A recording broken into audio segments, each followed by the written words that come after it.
The inspiration wave is here, friends. Today we're going to be talking about Steve Jobs. Steve Jobs, as we know, started Apple. Everything we have today, iPhone, iPad, all the amazing Apple products is thanks to Steve Jobs and what he created.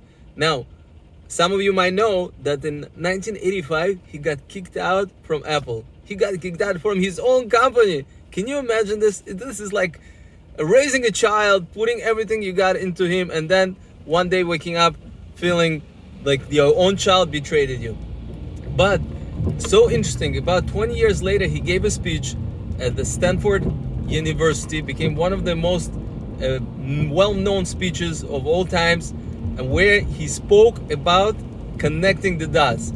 Basically, the message of the speech was, when you're in the trouble, when you're in crisis, you can't see how it is good for you, but years later you can connect the dots and you could say, oh wow, actually that worst experience in my life was the best experience in my life. As we say in Hebrew, Gam ze letovah, whatever God does is for the best. Everything happens to us is the best thing ever. How is that the best thing for Steve Jobs?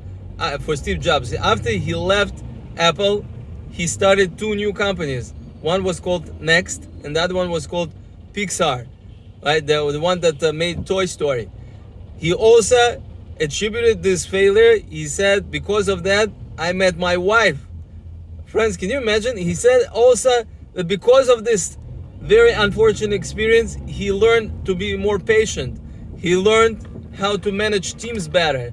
He learned what to do, but even more important, what not to do.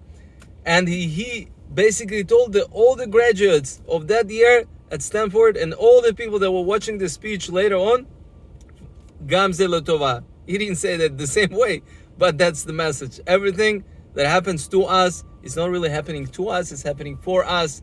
There's a hand that is guiding us. Everybody has a destiny, and all the bad things are really for our own benefit. And sometimes it might take 20 years to look back and to connect the dots and say, Hashem, everything you do for me is the best. That's the best because I know you love me and I love you too.